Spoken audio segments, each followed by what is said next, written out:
అందరికీ నమస్తే అండి. నరేంద్ర మోదీ గారిని చాలా తెలివైన నాయకుడు అంటారు ప్రతి ఒక్కరు కూడా. ఆ విషయం ఇప్పుడు మరొకసారి రుజువైందండి.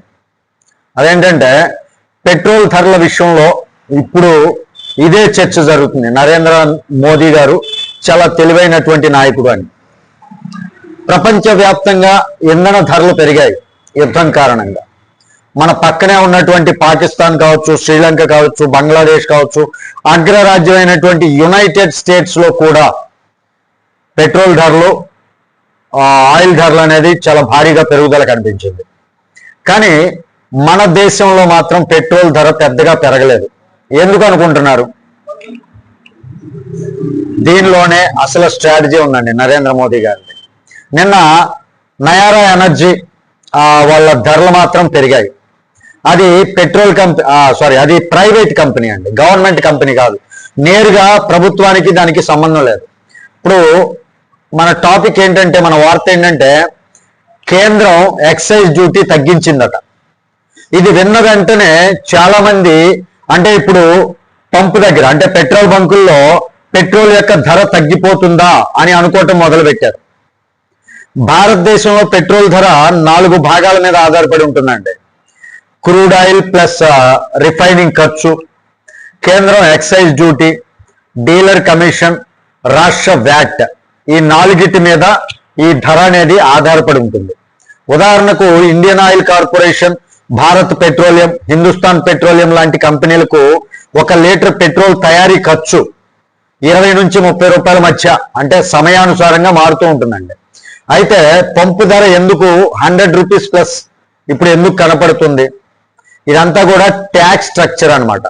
కేంద్రం ఎక్సైజ్ వేస్తుంది, రాష్ట్రాలు వ్యాట్ వేస్తాయి. తెలంగాణ, ఆంధ్రప్రదేశ్ లాంటి రాష్ట్రాల్లో వ్యాట్ అనేది చాలా ఎక్కువ, యానం వంటి ప్రాంతాల్లో తక్కువ అన్నమాట.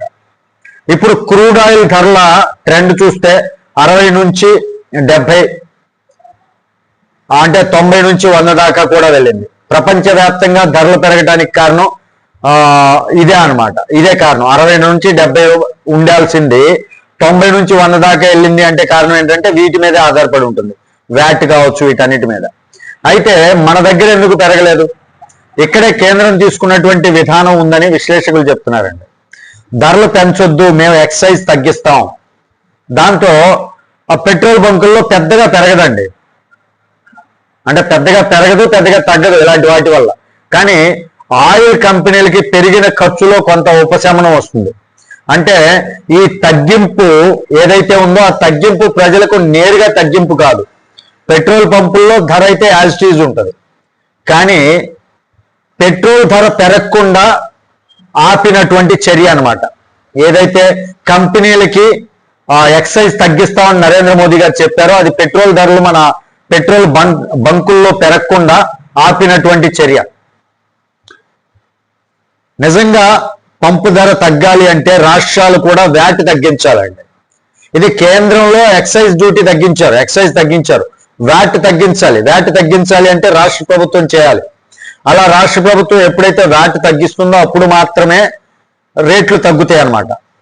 క్రూడ్ తగ్గినప్పుడు మరి ధరలు ఎందుకు తగ్గలేదు? క్రూడ్ పెరిగినప్పుడు ధరలు ఎందుకు పెరగలేదు? ఇది ట్యాక్స్ స్ట్రక్చర్ వల్లే జరిగిందనమాట. ఇక్కడే రాజకీయ కోణం కూడా ఉంటుందండి. ఎన్నికల సమయం, ప్రజాభిప్రాయం, గ్లోబల్ మార్కెట్, ప్రతి ఒక్కటి కూడా ఇందులో మిక్స్ చేసుకొని ఉంటుందన్నమాట. దీని యొక్క సారాంశం ఏంటంటే, క్రూడ్ పెరిగింది, కంపెనీలకి ఖర్చు పెరిగింది. ధర పెరగకుండా కేంద్రం ఎక్సైజ్ తగ్గించింది. ప్రజలకు ధర తగ్గినట్లు కాకుండా పెరగకుండా నిలిపివేయటంలో ఇది ఉపయోగపడింది అనమాట.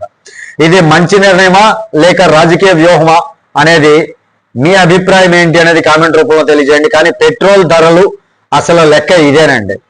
Thank you very much. Video నచ్చితే లైక్ చేయండి, ఛానల్కి సబ్స్క్రైబ్ చేసుకున్నాను, కొంచెం సపోర్ట్ చేయండి. Thank you.